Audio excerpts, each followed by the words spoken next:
So, gawin na natin tong graduation cake pro. Tapos, simple lang tong cake na to guys. Kaya, madali lang siyang gawin.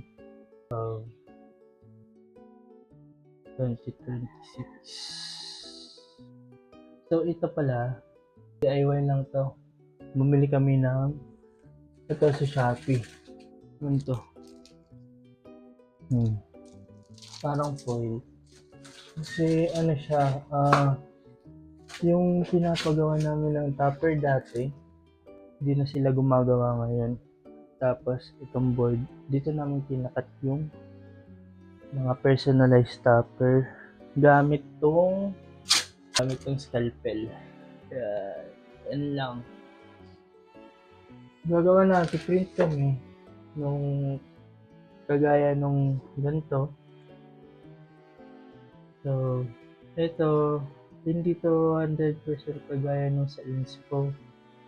Pero, natural naman yun sa mga customized cake kasi hindi naman talaga 100% makakopy.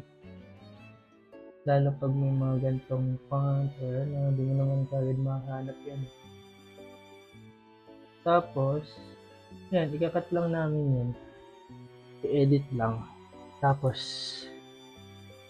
i-mirror namin siya pag print para pag pinat mo siya sa likod, sticker paper pa gamit namin. Pag pinat mo sa likod, ay ipipaste namin siya sa likod so naka-mirror siya. So pag paste na sa likod, pag pinat mo na siya, yung gold part niya, yan na. Tama na yung yung pacing niya. Ganun lang. Kasi ito pala, so nakikita nyo, graduation cake yan. Kasi March na ngayon. Tapos yan, may gold balls. So yung inspo niya iba sa result kasi iniba nung client yung color kaya ganyan. Sa original niya, sa inspo niya, ang hawak ng girl is flowers bouquet. Kaso gusto niya gold lahat. Kaya nag-iba. Iba na siya. Hindi na katulad ng dati. Sobrang simple lang. Ganyan pa natin. Yan lang. Simple lang siya. Tapos, ito yung inspo niya. Yung inspo. Magkaiba sila kasi yun yung gusto ng client. Hindi naman natin yung hindi naman na natin makakontra, di ba? Makontrain mo yun, client mo yun, gagawa ka ba? So, pag ganito pala, pag mga medyo pricey na cake, ang ginagawa namin sa board is, nilalagyan namin ng styro. Yan, half-inch styro yan. Tapos, pinakat na lang namin. Tapos, nalagyan namin ng, double-sided tape sa gilid. Pang border yan. Minsan, pag wala kaming ribbon, hindi na namin tinatanggal itong double-sided tape. So, ganyan. So, half inch yan. Then, nakalagpas yan. Ikakat na lang namin ng cutter. So, may technique din pala guys sa pagkat niyan. Next time, papakita ko sa inyo. Kasi, mamadali ako. So, ganyan.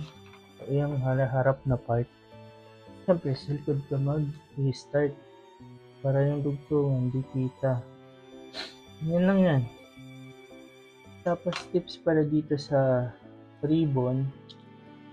Ang papangkat niya na gunting is yung dapat bago. Kaya talagang matalim siya. Kasi pag yung mapurol, doon siya naghihimol-mol kasi di siya kagad na nakakat ganito.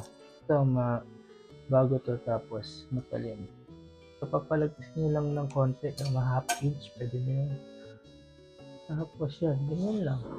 Okay na yun. Maganda na ulit. Nag-order na siya. Sa syempre, nakakalimutan yung sticker nyo. Yan yung magpo-promote sa inyo. Kahit na nasa basurahan nyo yan, makikita ng tao. O malay mo, yung basurero, umangat sa buhay. Tapos, i-order ka ng cake dito. Nakita ko to sa basurahan. Sarap lang. Dito mo, siyempre, sa palagi mo papansin mo ilalagay yan. Yun. Sige na. Tapos na yan. Ibabox na lang natin. Siyempre, di mawawala ang kape.